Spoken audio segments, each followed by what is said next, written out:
My name is Søren Lind. I am the director and the scriptwriter for In the Future They Ate from the Finest Porcelain, directed with Larissa Sansour.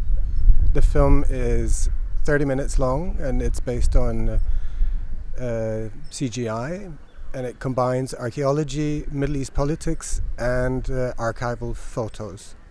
My name is Larissa Sansour. I'm the co-director of In the Future They Ate from the Finest Porcelain. I co-directed the film with Søren Lind, and we had a screening already, and we have a screening again today.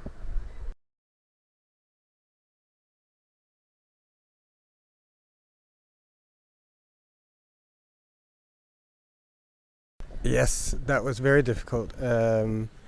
We even, I think, had more elements than that in our original scripts, but we worked on it for a very long time. We worked on it for 2 years, and the script that we ended up filming was number 17. So there's a lot of revision, a lot of ideas. We started with the archaeology idea and some archival photographs. And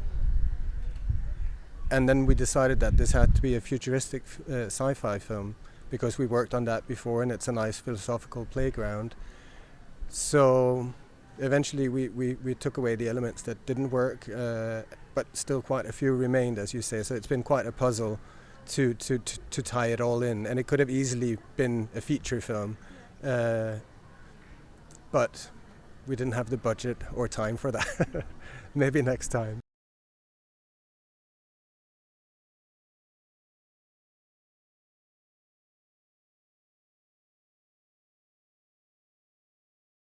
I think we worked together many times, but I think this time was truly a 50-50 experience, where I come from a visual art background and Søren comes from philosophy background, but he's actually a novel writer, so he's a writer.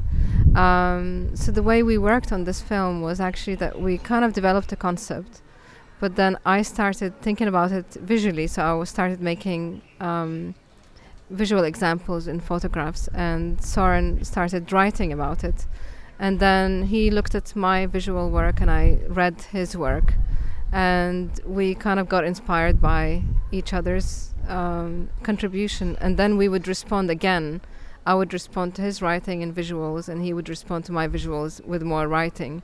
So the script got revised 17 times. It was written, so it was really kind of like a very long process, and I think if you look at what we came up with from the very beginning, it's completely different from where it is now, and I think we're much happier where it is now than where we started from. Should I elaborate on that? I think in terms of directing, with a CGI-based film like this, the directing kind of starts extremely early, because you compose your images, you compose your poses, all the actions of all the characters you eventually shoot. They have to be in place, the lighting has to be in place, so a lot of direction sort of happens as we develop the script as well, so it all happens simultaneously. You do pre-visualizations, so once you get into the studio, it's really just a matter of approving that move or that, because everything is in place. It has to be very tight in order to work with the images that are being produced simultaneously. So, and we know each other really well, so it was mainly a matter of like directing facial expressions. It's a very slow-paced movie, so there's a lot of standing still, so we just need that right chemistry between a couple of characters, or that right look in the eyes.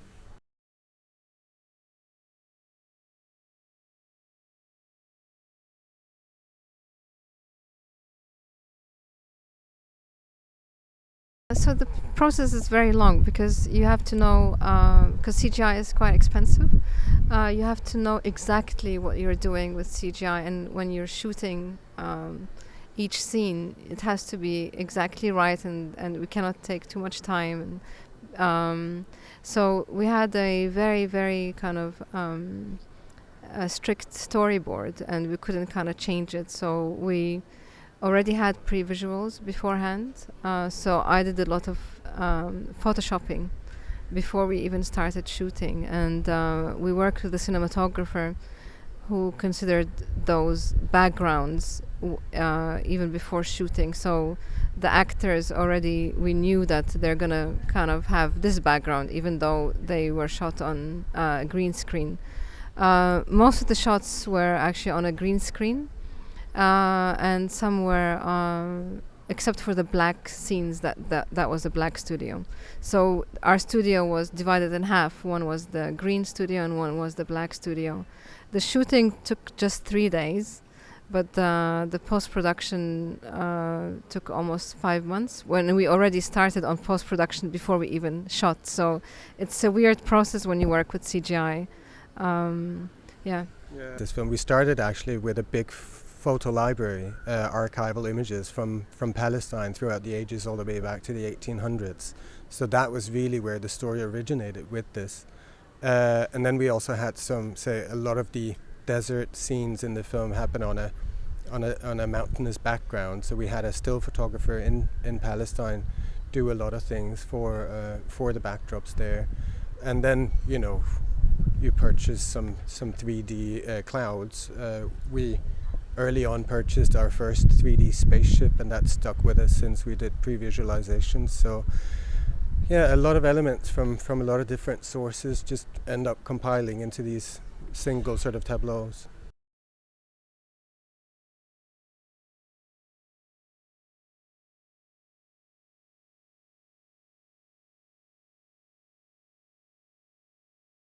Like one desert, there's a sort of swooping camera move across a desert floor. That's a 3D desert, populated with a lot of 3D plates. But most of the backgrounds, the mountainous backgrounds and the desert, are composed of images, real images of mountains in Palestine. And then the foreground, in the green screen studio, we actually had a plateau lifted up about 1 meter. And that was converted into a desert to match the original Palestinian desert. So we had like tons and tons of sand covered with rock, as in a Palestinian desert. So, and bushes, so that they blend in, those two elements, without too much of a problem.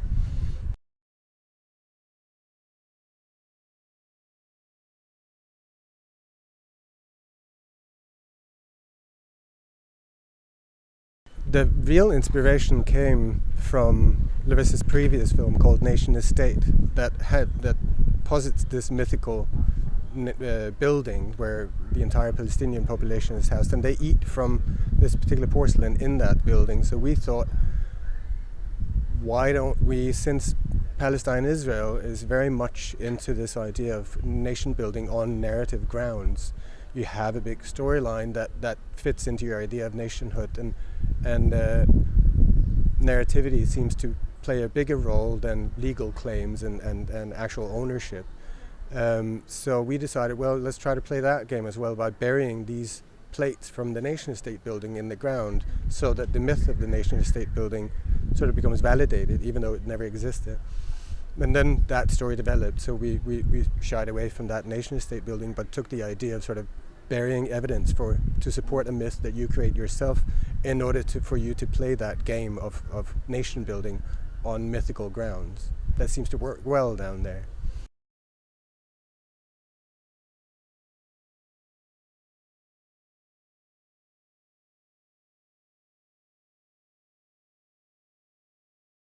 I'm not really sure, because I feel like when we watched it on the first screening, we felt that it kind of stood out, because really, we always have galleries and museums as really the direct audience, and art film is a bit different than regular film. So I feel that I'm not sure if I don't even know how to measure success in this instance. Because it kind of like they work on different levels. So I felt that our film stood out, and I'm not sure if it stood out in a positive way, or it's just that it just feels like maybe it's a film that needs to be watched more than once in order to be understood, and maybe a gallery context would have been more appropriate for it, because usually films run on a loop, so you can watch it over and over again. It was brilliant to show it on a big screen and I'm not sure how to measure success, really. Yeah.